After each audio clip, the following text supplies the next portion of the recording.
After some minutes, you should be able to see popping up a lot of crashes. In my case, I got 11 crashes in less than 6 minutes. This is enough for our example. So now what we want to do is to clean up our installation and recompile everything using the debugging symbols. In that way, we simplify our life and we can use our favorite debugger to find the exact line where the crash happens. So what we can do is exit from the container, removing the old install folder. We go inside the libexif.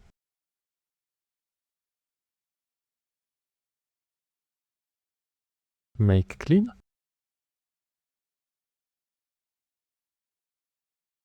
Auto reconf, like before.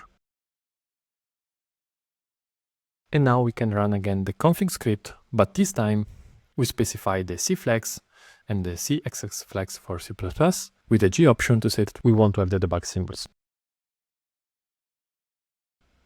Now we can make and make install. Now we have to do the same with exif, with the exif front end.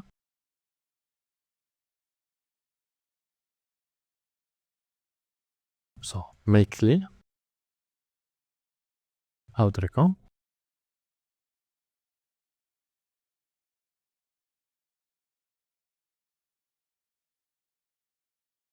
and configure with the bug symbols. Okay, make install. It looks good. Now we can use our favorite debugger to investigate the crashes. I will use again GDB inside Visual Studio Code. So I open the exif directory inside Visual Studio Code, and inside exit folder there is the main file. In the main file there is the main function, and I will set the breakpoint here. Okay, now I create the configuration for the debugging,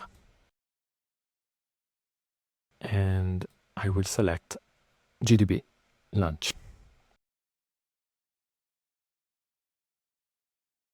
What we have to change here, it's the program, that is the path to our binary, and the args that we want to pass to our binary. So for the program, we set the path where we install it.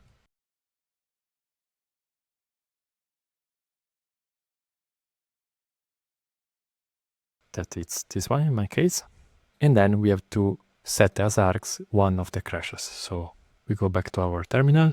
We can use, for example, the first one. So I will put here the path to my crash file. Now I can run the debugger.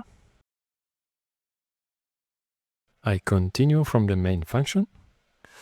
And as you can see, the debugger stops where we get the crash. So this is the exact line where our software crashed. You can see again the call stack to investigate how you reach this point, and you can try to fix it.